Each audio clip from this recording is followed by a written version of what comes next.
Africa Content TV.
That is all begins. Papa Balamache. Yes, sir. So bá ti wà láàyè, mo bá kó shake body ẹ jẹ́ kó mọ̀ bó ló wà náà. Daddy ẹ wà ọmọ ọjọ́ bó ṣe pọ̀. Sáwọn ọmọ ọjọ́ wọn. Kẹ́kọ̀ọ́ imagine pé gbogbo àwọn tó wà níbí wọ́n dé wà church lọ́jọ́ Sunday kan sọ rẹ̀. In fact, Daddy ẹ máa fi pèlẹ̀. Èmi kẹ̀, gbogbo àwọn ilé àwọn church wa. Wọ́n máa fọ̀rọ̀ ẹlẹ̀. Wọ́n fọ̀rọ̀ ẹlẹ̀. Daddy ẹ máa fi pèlẹ̀. Wọ́n ní lọ lé wọn. Délé sá. Ó ní àtúntò bá rí bẹ́ẹ̀ ẹ̀yin akọrin. Àní ẹ̀yin akọrin. Happy Judah o. Ẹni tó bá wà lẹ́gbẹ̀ẹ́ bá pupa sọ fún ẹni yẹn wípé you are the light of the world. You are the light of the world. Ẹni tó bá wà lẹ́gbẹ̀ẹ́ bá dúdú sọ fún ẹni yẹn wípé let there be light. Ẹni tó bá wà lẹ́gbẹ̀ẹ́ bá fọ́ ìtó rẹwà sọ fún wípé you are beautifully made. You are beautifully made. Ẹni tó bá wà lẹ́gbẹ̀ẹ́ bá dẹ́rù bá ẹ tó ọmọ bó ṣe fẹ́ sọ fún wípé you are fearfully made. Ẹ̀rù ẹ̀ ń bà mí. Ó ń dẹ́rù bà mí. Bẹ́ẹ̀ni. Kọ́kọ́rọ́ náà. Báwo ni? A bẹ̀rẹ̀ sí ìṣẹ́jú mélòó tá a fẹ́ ṣe mí. Judah Mega Praise 2025. Nígbà tá a kọrin láti ní ìwé orin wa. Bẹ́ẹ̀ni sà. Orin wo? Gbogbo ayé Jésù.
Dele, ṣé Dr.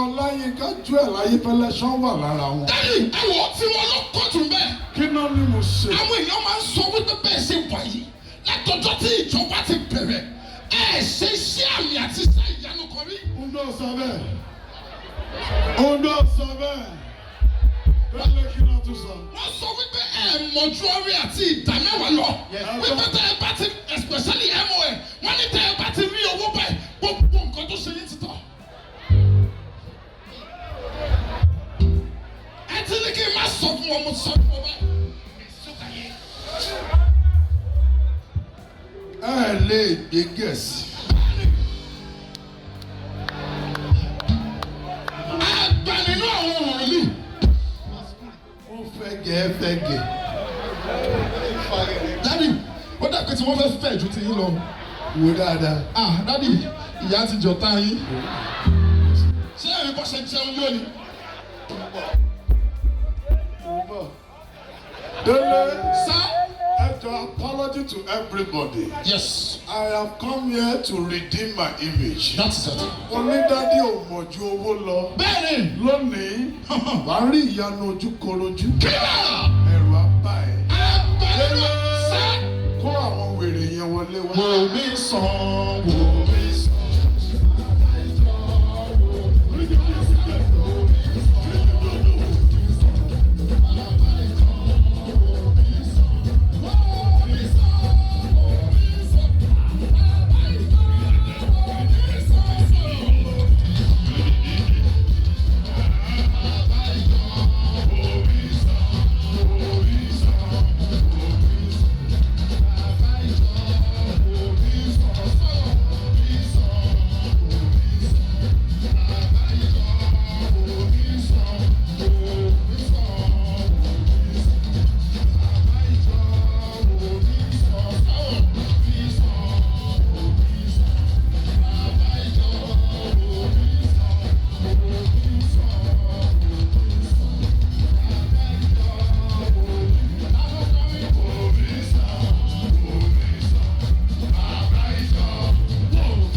Wèrè wo ló ń pàdánù àwọn wèrè tẹ àrẹ́jì? Daddy, èmi náà mọ̀ bóyá Kazeem ló invite mi mọ́.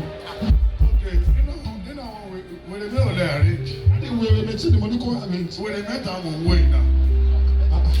Ó yá ní kí Kazeem delete kan nínú àwọn wèrè tó wà bí. Àná tí wèrè méjì mo dúró sí Júdà.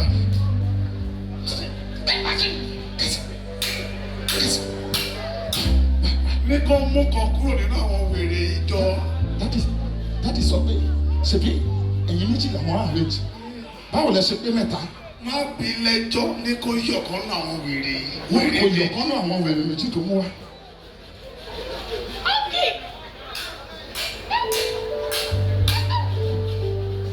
Ọjọ́ ń lọ, kò sákòókò. Ọjọ́ ń lọ.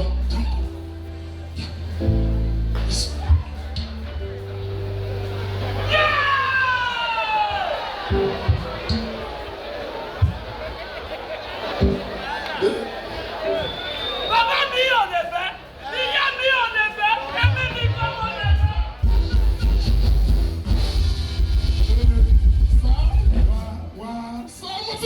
Ṣé wèrè ilé ìṣókà script ṣá? Daddy mi ìròyìn ọkà. Daddy ṣé. Ṣé wọn lọ ní kó máa bó ṣe ń má dáyà ibi ọrùn mi ló ń wò látàárọ̀? Ṣọ́mọ̀ nǹkan tó wá. Daddy ẹ wọ ṣe é ṣe billboard pàǹpọ̀ bí ni. Wọ́n ti ṣe billboard. Ṣe é ṣe flyer mi. Wọ́n ti ṣe pé wọ́n ní Woliagba ń bọ̀ ló máa kọrin. Ṣé yín fẹ́ ní announce lórí first? Wọ́n announce. Tẹ́lẹ̀ mi wọ́n ṣe. Ṣé bí àwọn ọmọ kan wọ́n ń gbọ́ press káàkiri àgbáyé? Ṣé wọ́n mọ ní? Dele no problem. Okay. Ẹ bẹ̀rẹ̀ pẹ̀lú boy tó wà láǹgbó yẹn. Àárọ̀ yẹn àbí. Yẹ tó ń bẹ́ẹ̀ ní sẹ́. Run biography ẹ̀ jẹ́ kí n gbọ́. Oyàrá o tún dàn dì. Ìdí ẹ̀ ń dàn. Ìṣòro ayé bá ìjì ayé ń jà o tún dàn dì. Ká biography ẹ̀. Kí n ka biography ẹ̀. Èmi dídígbọ̀n ẹ̀ parí. Abíyáwá yìí ní ọdún 1990. Kúrò ẹ̀sà ẹgbẹ́ ẹ̀ náà sọ̀rọ̀ pa ẹ̀. Bàbá àti ìyá ẹ̀ sun ohun rẹ̀ ní ìlú Èkìtì. Tí a kàn mí. Ìyá ẹ̀ wá kàn fáwọn oyún ẹ̀ ní ìlú Ṣakí. Láàárín ìka ní ìyá tó bí lọ́wọ́. Wọ́n bí sí ìlú Ìjẹ̀bú. So, ó fẹ́ lọ rí girlfriend ẹ̀ ní orí rìngì. Bẹ́ẹ̀ni sà, márùn-ún wa gba ó dìde. Ọ̀kadà gba ó dìde. Mọ́tò gba ó dìde. Tírélà wa gba ó wá yarọ. Dábì kò ìtọ́ síbẹ̀. Kí ló wá ṣẹlẹ̀? Ó wá sí Júdà last year. Ṣùgbọ́n torí pé ẹ ò wá. Bẹ́ẹ̀ ni mi ṣe mí. Kò rí ìwòsàn. Torí ẹ̀ ló ṣe wá lẹ́nu. Délé, má sọ̀rọ̀ jù kí la dé.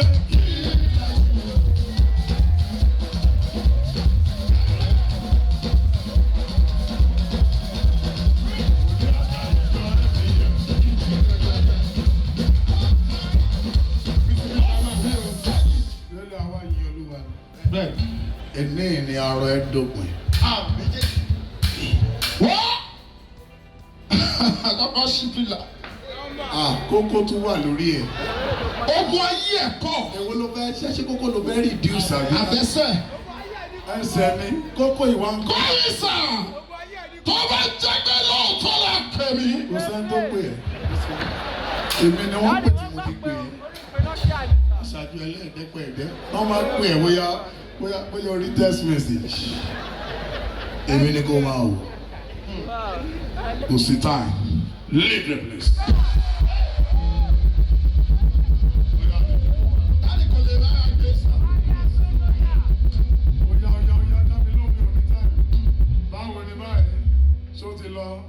Máa dán. Báwo ni? Ó kàn fáwọn ẹ̀.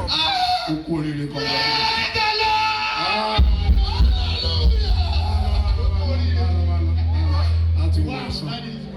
Àti wọ ẹ̀sán. Délé. Sá. Wọ́n kàn sáàbù ikú. Kí ló dé báwọn wèrè ìlera wọn báyìí? Kí ló dé délé ìsáfún wèrè ẹgbẹ́? Mi ì mọ nǹkan tó ṣe ń sá kí ló dé tó ń sá fún. Kàsí. Má bí ní kó jẹ́ kó rí ẹ̀ pé kí ló ṣe kàsí tó sábọ̀ rẹ̀ tó fẹ́ da programu kí ló tún ṣẹlẹ̀? Máa dé máìkì sílẹ̀ kí ló tún ṣẹlẹ̀? Sọ̀rọ̀. Bí mo ṣe ń lọ, ó tún padà sí kejì. Ó kúrò ní ọba sí mi. Nílẹ̀. Lónìí kò ní Fear is dọ̀là. better than none. I'll finish it. Ladies and gentlemen,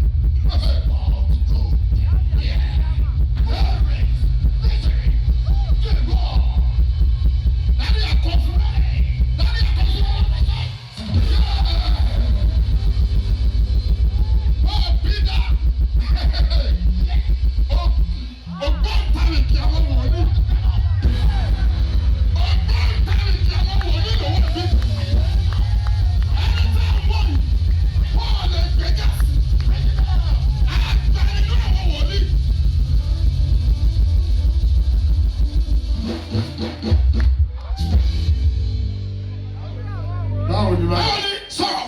Ó ti lọ tó ń tiro báyìí. Tó ń lọ báyìí. Tó ń tiro lọ yìí. Kí ló ṣe wèrè tó ń lu everybody?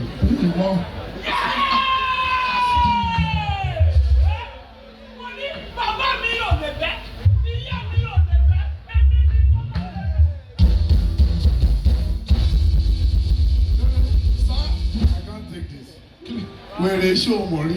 Dáàdi mi mọ̀ rí sẹ́mi mọ̀ pé ní sẹ́mi káàsì ṣẹ́kì. Bí sọ pé mi láìkẹ̀. Kàsí. Bọ́sì bí. Dáàdi bẹ́ẹ̀. Ó jà tí gbowó. Ó sì you are crazy. Ó yá náà ṣé o mọ̀ wèrè rí? Mi ò mọ̀ rí. Dáàdi ṣe é mọ̀ rí. Mi ì mọ̀. Délé Sá. olóòmọ̀ rí. Ibo mo ti fẹ́ mọ̀ rí. Joẹ́lẹ̀ ṣé o mọ̀ rí?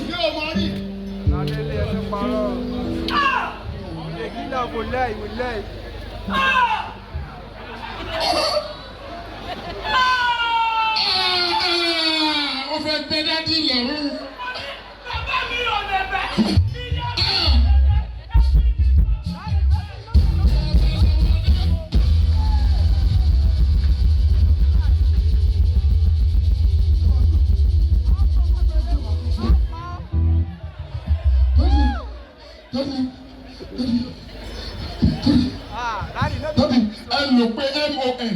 fi wò sàn. Dádì ẹ lò pé MON kẹ́ fi wò sàn.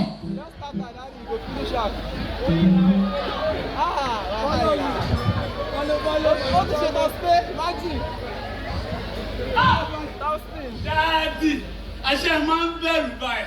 Mo kàn ń prank yín ni. Èmi náà kàn ń dẹ̀ mọ́ ni. Idiot. Ó rọ̀ mọ́ jẹ́ mi. Oh, serious. Èmi náà kàn ń dẹ̀ mọ́. Mo ń dẹ̀ mọ́. Orí ọ̀pẹ. Bàbá àtọmọ ń bẹ̀rù. Ẹ bẹ̀rù. Dádì ló ń bẹ̀rù. Ó ti ẹ lé bẹ̀rù èmi ò bẹ̀rù. Ó mọ̀ fún prank. Ọlọ́mọ jẹ́ ìyá wèrè. Àmì dádì ẹ̀mí yìí ti lọ. Lẹ́nu ẹ̀sùn èmi ti ẹ̀ ò lọ. Na grade 1. Kí ló tún dé? Ṣé wọ́n pọ́ǹkì?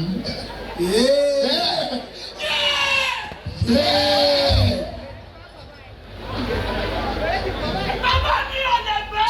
Ó ti sọ́nà ẹ̀kan. Tí bàbá ò bá lè bẹ́ kí ló wá kàn mí? Ìyá mi ò lè bẹ́. Mo ti Èmi gbọ́. ni kọ́ mo lè bẹ́.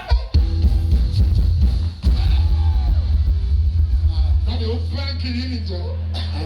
Are you for real? It's pranking yín. Ó ṣe rí. Sórí ẹ̀kọ́ kan ló yẹ kó o mú nínú kinní ìké tó di pé wèrè máa lé mi dànù. Ẹ̀kọ́ tó yẹ kó o mú ni wípé sórí ìyìn Olúwa ti tó ẹ láti ní kó o rí ìdáǹdè tó ń wá kiri. Tó bá ti jẹ́ pé o ṣáàfẹ́ wá o ṣáà ń wá tí o sọnù kiri ó ṣeé ṣe o kó wèrè lọ́nà. Daddy, bàbá mi ò lè bẹ́ bẹ́. Ìyá mi ò lè bẹ́. Bákan báyìí fẹ́rẹ̀.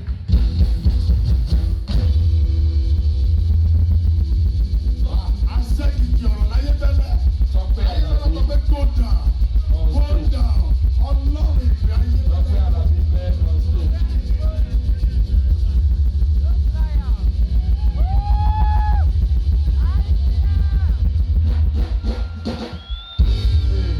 Wọ́n ní kò mú wá ẹ̀mí èṣù náà ẹ̀.